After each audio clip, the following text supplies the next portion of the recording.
वाराणसी से खबर, जहां ज्ञानवापी मामले में आज 3 अहम सुनवाइयां होनी हैं, जहां जिला अदालत और वाराणसी फास्ट ट्रैक कोर्ट में ये सुनवाई होंगी। सर्वे की वीडियो ना सौंपने की अर्जी फास्ट ट्रैक कोर्ट में सुनी जाएगी। वहीं ज्ञानवापी परिसर पर कब्जे की मांग पर भी आज सुनवाई होनी है। ज्ञानवापी श्रृंगार गौरी मामले में जिला अदालत में सुनवाई हो या फिर नहीं, इस पर भी आज सुनवाई होगी। तो ये 3 अहम मामले हैं जिन पर आज सुनवाई होनी है। बड़ी खबर वाराणसी से, ज्ञानवापी मामले में आज 3 अहम सुनवाइयां होने जा रही हैं, जिसमें शामिल है जिला अदालत और वाराणसी फास्ट ट्रैक कोर्ट में होने वाली सुनवाइयां। इसमें सर्वे की वीडियो ना सौंपने की अर्जी फास्ट ट्रैक कोर्ट में सुनवाई होगी। इस पर ज्ञानवापी परिसर पर कब्जे की मांग पर भी आज सुनवाई है। साथ ही ज्ञानवापी श्रृंगार गौरी मामले में जिला अदालत में सुनवाई हो या नहीं, इस पर भी आज सुनवाई होगी। तो ज्ञानवापी पर 3 मामलों में सुनवाई होनी है। इसमें पहला केस क्या है, इसकी डिटेल्स आप जल्दी से जान लीजिए। जहां जिला अदालत में ज्ञानवापी श्रृंगार गौरी मामले की सुनवाई करने या नहीं करने पर आज बहस होगी। दोपहर 2 बजे जिला जज A.K. विशेष की अदालत में आज फिर से ये सुनवाई होगी। पिछली सुनवाई में मुस्लिम पक्ष ने दलील रखी थी और आज भी मुस्लिम पक्ष अपनी बात रखेगा। मुस्लिम पक्ष की दलीलों के बाद हिंदू पक्ष की दलीलों पर सुनवाई होगी, उन्हें सुना जाएगा। तो ज्ञानवापी पर जो दूसरा केस है वो भी जान लीजिए, उसमें क्या रहने वाला है इसके बारे में भी बता देते हैं। इसमें विश्व वैदिक सनातन संघ के प्रमुख है जितेंद्र सिंह बिसेन, इनकी अर्जी पर आज सुनवाई होगी। ज्ञानवापी सर्वे की वीडियो रिपोर्ट सौंपे जाने से जुड़ी है ये जितेंद्र सिंह बिसेन की अर्जी। जितेंद्र सिंह बिसेन ने राष्ट्रीय सुरक्षा का हवाला देकर वीडियो साझा न करने की मांग की है। साथ ही मुस्लिम पक्ष की भी आपत्ति की वजह से अभी तक सर्वे की वीडियो रिपोर्ट नहीं मिली है। आज दोनों पक्षों को वीडियो रिपोर्ट सौंपी जा सकती है। तो ये दूसरा मामला है जिसके महत्वपूर्ण बिंदु हमने आपको बताए हैं। अब तीसरे केस पर भी नजर डाल लेते हैं। ज्ञानवापी पर जो तीसरा केस है उसकी सुनवाई में क्या होगा ये जान लीजिए। दोपहर 2 बजे वादी किरण सिंह की अर्जी पर फास्ट ट्रैक कोर्ट में आज सुनवाई होगी। याचिका में संपूर्ण ज्ञानवापी परिसर का कब्जा हिंदुओं को दिए जाने की मांग की गई है। याचिका में बाबा विश्वेश्वर की नियमित पूजा की भी मांग की गई है। साथ ही मुस्लिमों के प्रवेश पर रोक के अलावा गुंबद के ध्वस्तीकरण की भी मांग की गई है। ये तीसरी जो अर्जी है उसमें शामिल है। आज जो तीसरी सुनवाई है उसमें ये महत्वपूर्ण बिंदु हैं जिन पर आज सुनवाई होने वाली है। और ज्यादा जानकारी सीधा अपने संवाददाता नीतीश से ले लेते हैं, वाराणसी से हमारे साथ जुड़े हैं। नीतीश, समय बताया, बिंदु हमने बताए हैं अपने दर्शकों को, क्या अहम रहने वाले हैं, क्या आज अहम इन 3 सुनवाइयों से निकलकर आने वाला है, किस चीज पर नजर रहनी चाहिए, ये हमारे दर्शकों को बताएं। अब अनु, अगर पहली बात मैं इसका जिक्र कर लूं तो आज मुस्लिम पक्ष 7-11 को लेकर अपने दलीलें रखने वाला है जिला जज के सामने। और जो वाद ये पूरा मामला चल रहा है, क्या इस पर आगे सुनवाई हो या फिर न हो, आज ये तय हो जाएगा। लेकिन अब ये देखना होगा कि जो जिला जज है आज वादी पक्ष को सुनते हैं, हिंदू पक्ष को भी सुनते हैं जब मुस्लिम पक्ष अपनी दलीलें पूरी करता है। क्योंकि पिछले सुनवाई में अगर बात करें तो पिछली सुनवाई के दौरान मुस्लिम पक्ष ही अपनी दलीलें देता रहा और हिंदू पक्ष को मौका ही नहीं मिला। तो आज क्या मुस्लिम पक्ष जो अपनी दलीलें पेश करेगा उसके बाद हिंदू पक्ष की भी सुनवाई होगी या अगली तारीख पड़ेगी, ये देखने वाली बात होगी। इसके साथ ही अगर बात करें किरण सिंह बिसेन की, तो किरण सिंह बिसेन जो जितेंद्र सिंह बिसेन की पत्नी है, उन्होंने भी एक याचिका दाखिल की है, एक वाद दाखिल किया है और उस पर फास्ट ट्रैक कोर्ट में आज सुनवाई होगी 11 बजे से। शिवम गौड़ उनके अधिवक्ता होंगे। और यहाँ पर जो आपने जो मामले बताएं उसके अलावा जो आदि विश्वेश्वर विराजमान उनकी जो पूजा है उसकी अनुमति के लिए ये याचिका है, ताकि जो विश्वेश्वर की पूजा है, जो शिवलिंग मिला है, उनकी पूजा की अनुमति मिलनी चाहिए, ये एक अलग चीज़। और इसके अलावा जो वीडियोग्राफी फोटोग्राफी है वो वादी और प्रतिवादी पक्ष के जो पक्षकार हैं उनको उपलब्ध कराई जानी चाहिए।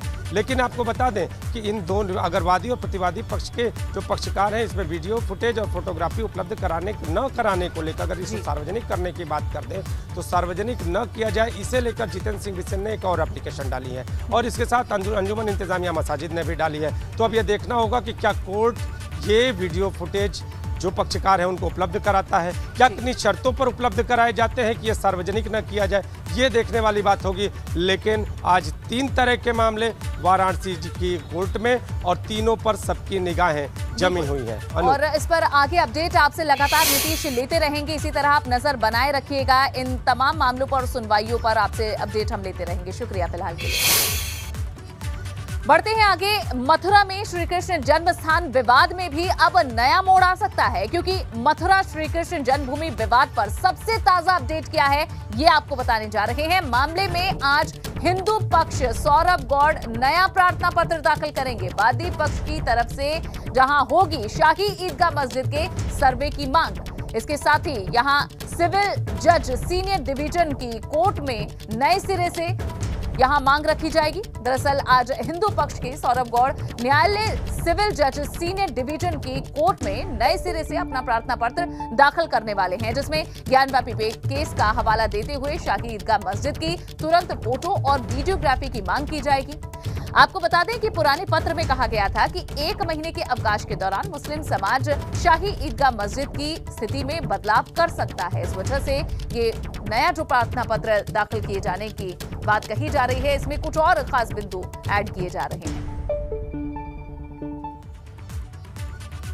और अब खबर लखनऊ से। विधानसभा में बजट सत्र चल रहा है। आज इसका 7वां दिन है और बजट पर सदन में आज भी चर्चा होगी।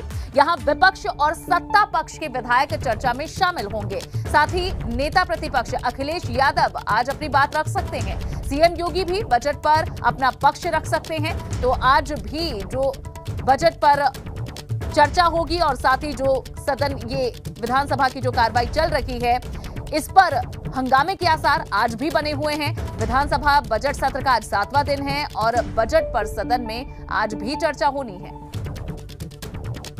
और ज्यादा जानकारी अनुभव शुक्ला हमारे संवाददाता देंगे। अनुभव, आज क्या खास तस्वीरें मिल सकती हैं हमें? बजट पर आज भी चर्चा होनी है। देखिए, बिल्कुल बजट सत्र का 7वां दिन है और लगातार हमने देखा, पहले राज्यपाल का भाषण हुआ, उस पर चर्चा हुई, फिर बजट आया और फिर बजट पर चर्चा हो रही है।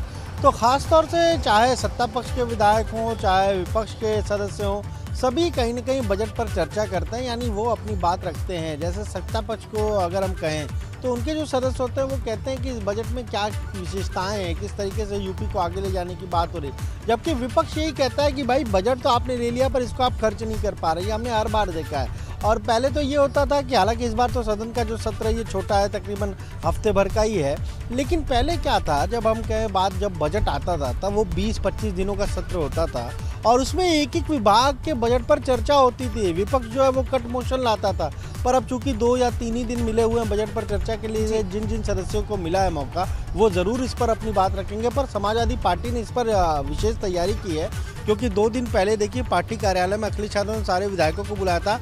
कुछ ट्रेनर्स आए थे जिन्होंने ट्रेन किया कि कैसे आपको सरकार को घेरना है। बजट के आंकड़े उनके सामने रखे गए, पूरा एक पाई चार्ट रखा गया कि कैसे बजट में कैसे सरकार के पास पैसा आता है, कैसे पैसा खर्च होता है और क्या इनकम है, कहाँ पर लॉस हो रहा है, इन सारी चीज़ों की बात की गई। राजस्व की प्राप्तियाँ क्या है, तो उसके आधार पर अब कोशिश की जा रही है समाजवादी पार्टी की तरफ से कि आंकड़ों को सदन में रखते हुए सरकार को घेरा जाए। लेकिन सरकार का साफ तौर पर कहना है कि हमने जो अभी बजट पेश किया है 6,15,000 करोड़ का, इससे पहले कभी इतना बड़ा बजट नहीं पेश हुआ। और हम चाहे 2022-23 की इस बजट की बात करें, इससे पहले 21-22 की बात करें, 19-20 की बात करें, 20-21 की बात करें, तो हर बार जो हम बजट लेकर आए उसका हमने सदुपयोग किया, यूपी के विकास में उस पैसे का इस्तेमाल किया है। हालांकि जो डेप्थ है वो भी लगातार बढ़ती जा रही है, यानी जो हम कह राजस्व घाटा है, राजकोषीय घाटा जो होता है वो भी बढ़ता जा रहा है। पर वो ज़रूर कहीं न कहीं एक चिंता की बात होगी सरकार के लिए भी। और आज के सत्र में भी कुछ हंगामा ज़रूर हो सकता है, क्योंकि क्वेश्चन आवर में भी हमने देखा 2 दिन पहले कैसे जब प्रश्न का जवाब दे रहे थे तो उस पर भी समाजवादी पार्टी के जो सदस्य थे वो हंगामा करने लगे जब जवाब से संतुष्ट नहीं हुए। तो लगातार ये जो, जब तक हम कहें कि कल तक ये बजट सत्र चलेगा, तब तक इसी तरीके से सदन की कार्रवाई में कहीं न कहीं इस तरीके का हंगामा देखने को मिलता रहेगा। बिल्कुल, और आज भी देखना होगा कि किस तरह की तस्वीरें सामने आती हैं और कैसे अपनी बात रखी जाती है पटल पर, इस पर भी नजर लगातार बनी रहेगी। अनुभव, आप हमारे साथ जुड़े रहिएगा आगे। उधर समाजवादी पार्टी के बाद अब भाजपा ने भी राज्यसभा चुनाव को लेकर अपने पत्ते खोल दिए हैं, क्योंकि नामांकन खत्म होने से एक दिन पहले ही भाजपा ने 6 उम्मीदवारों के नामों का ऐलान कर दिया है।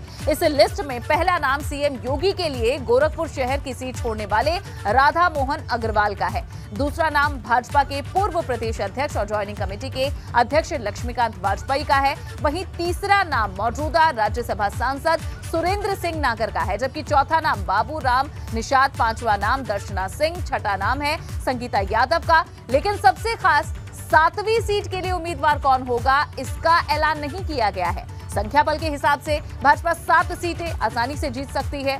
अब ये 7वां नाम किसका होगा, इसी पर सभी की निगाहें टिकी हैं। संख्या बल के हिसाब से 3 सीट पर सपा और 7 सीट पर भाजपा की जीत तय है, लेकिन असल लड़ाई 11वीं सीट के लिए ही है, जिसके लिए सपा और भाजपा दोनों के पास ही 14-14 वोट बचेंगे। मतलब जीत के लिए जरूरी संख्या बल दोनों में से किसी के पास नहीं है। अब ये 11वीं सीट किसके खाते में जाएगी, ये बड़ा सवाल है। और अनुभव शुक्ला हमारे संवाददाता हमारे साथ बने हुए हैं। अनुभव, बताएं कि एक और सीट है जिस पर अपना उम्मीदवार उतार सकती है भाजपा, लेकिन अभी तक नाम का ऐलान नहीं किया गया है। इसके पीछे क्या कारण है और जो 11वीं सीट बची हुई है उसे लेकर किस तरह से खींचतान चल रही है? देखिए, बीजेपी अभी 2 कैंडिडेट के नाम घोषित करेगी, क्योंकि जो संख्या बल है उस लिहाज से तो 7 जीत जाएगी और 8वें में भी उसके पास एक्स्ट्रा जो 14 वोट बचते हैं। पर समाजवादी पार्टी केवल 3 कैंडिडेट उतार रही है। इसका मतलब है कि 11 सीटों पर 11 कैंडिडेट जब होंगे तो निर्विरोध निर्वाचन होगा, यानी कोई चुनाव की जरूरत नहीं पड़ेगी। और इसीलिए हम कह रहे हैं कि बीजेपी 8 उम्मीदवार उतारेगी, 3 समाजवादी पार्टी के होंगे, कोई चुनाव नहीं होगा। ये तैयारी दोनों पार्टियों की है। समाजवादी पार्टी भी इस कोशिश में है कि वो चौथा कैंडिडेट उसने अब तक नहीं दिया। अगर वो चाहती तो चौथा कैंडिडेट दे देती, क्योंकि उसके पास स्पेयर वोट थे, 3 के बाद भी कुछ वोट बच रहे थे। पर उसने इस तरीके की स्ट्रेटजी नहीं अपनाई और वही बीजेपी की भी स्ट्रेटजी है। 7 तो आसानी से जीत जाएंगे, पर जब तीसरा वहां पर है, चौथा नहीं उतरा है, तो 8वां आसानी से उतारेंगे और वो जीत जाएगा। इसीलिए बीजेपी अभी 2 नाम और घोषित करेगी। वो 2 नाम कौन होंगे ये बहुत महत्वपूर्ण हो जाता है, क्योंकि जफर इस्लाम को कहा जा रहा था कि वो रिपीट होंगे उत्तर प्रदेश से, पर उनका नाम कल जो लिस्ट आई उसमें नहीं है। अब मुख्तार अब्बास नकवी, वो भी मंत्री हैं केंद्र में और उनका भी हम कहें कार्यकाल खत्म हो रहा है, तो एक नाम उनका चर्चा में है कि वो उत्तर प्रदेश से इस बार राज्यसभा जा सकते हैं। तो एक नाम तो वो होगा और एक नाम और अभी चर्चा में है, क्योंकि अभी देखिए आपने जो लिस्ट देखी है बीजेपी की, उसमें अगर हम कहें तो ब्राह्मण भी हैं, ओबीसी भी हैं, वैश्य समाज से भी हैं, पर दलित समाज से उसमें कोई हमें प्रतिनिधित्व नहीं दिख रहा। तो इसलिए चर्चा जरूर है कि कहीं ना कहीं एक एससी वर्ग से आने वाले एक लीडर को बीजेपी जो है वो राज्यसभा इस बार भेजेगी। और उसमें अगर हम कहें तो जुगल किशोर के नाम की भी चर्चा है। तो अब देखना है कि बीजेपी वो लिस्ट कब तक जारी करती है, क्योंकि 31 यानी कल जो है वो लास्ट डेट है नॉमिनेशन का। और ऐसे में जिन लोगों का कल नाम घोषित हुआ उनको ये कहा था कि आप लोग अपने पेपर्स रेडी कर लीजिए, तो सारे लोग हो सकता है 31 तारीख को एक साथ ही नामांकन करें। ठीक है, ठीक है। ये भी देखना होगा कि जिस तरह आपने बताया कि 2 और नाम अभी सामने आ सकते हैं और दलित प्रतिनिधित्व भी इसमें हो सकता है। देखना होगा कब तक उसकी घोषणा हो जाती है। अनुभव, शुक्रिया फिलहाल इस पूरी जानकारी के लिए। और वहीं आज राज्यसभा चुनाव के लिए नामांकन दाखिल करने जा रहे हैं जयंत चौधरी। सपा रालोद के संयुक्त प्रत्याशी हैं जयंत चौधरी, जो कि अपना पर्चा दाखिल करेंगे। दोपहर 12 बजे राज्यसभा चुनाव के लिए वे अपना नॉमिनेशन फाइल करेंगे। तो 12 बजे का वक्त होगा नॉमिनेशन फाइल करने का। सपा समर्थन से कपिल सिब्बल, जावेद अली अपना नामांकन कर चुके हैं और अब जयंत चौधरी की बारी है। बताया जा रहा है कि आज दोपहर 12 बजे राज्यसभा चुनाव के लिए वे अपना नामांकन दाखिल करेंगे। बता दें कि सपा और रालोद के संयुक्त प्रत्याशी हैं जयंत चौधरी। राज्यसभा चुनाव में यूपी में फाइट सिर्फ भाजपा और सपा के बीच है। हालांकि फिर भी कांग्रेस ने उत्तर प्रदेश में संगठन मजबूत करने के लिए बड़ा दांव चल दिया है और यूपी के 2 ब्राह्मण और एक मुस्लिम नेता को दूसरे राज्यों से राज्यसभा भेजने की तैयारी कर ली है। राज्यसभा चुनाव को लेकर कांग्रेस का बड़ा दांव है ये। यूपी में कांग्रेस मजबूत करने के लिए ये कदम उठाया जा रहा है।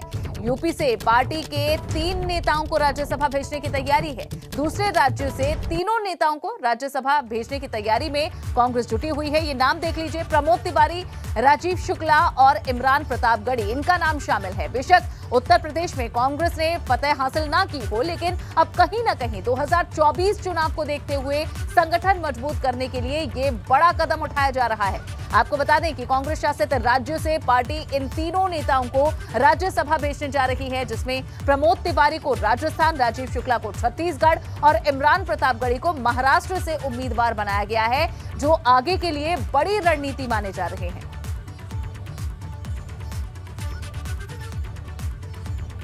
यूपी में 2 लोकसभा सीट पर होने वाले उपचुनाव के लिए आज नामांकन है। आज से नामांकन शुरू हो रहे हैं।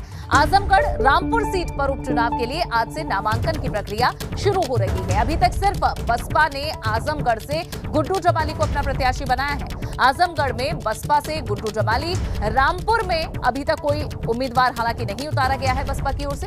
दोनों सीटों के उपचुनाव पर भाजपा और सपा ने अपने प्रत्याशी अभी तक नहीं उतारे हैं।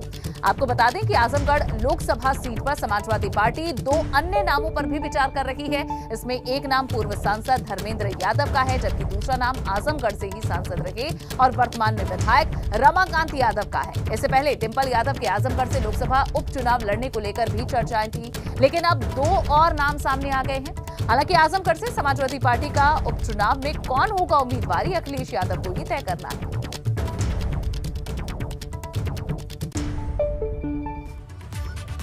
मायावती ने रामपुर में उम्मीदवार नहीं उतारने का ऐलान किया है। अब ये जानकार मायावती के इस कदम के मायने निकालने में जुटे हुए हैं। क्या है इसके मायने, देखिए इस रिपोर्ट में।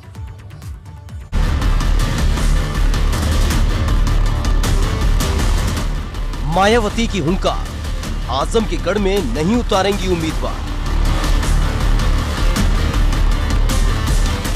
आजमगढ़ में हाथी का डेरा, लाल के खिलाफ नीला घेरा।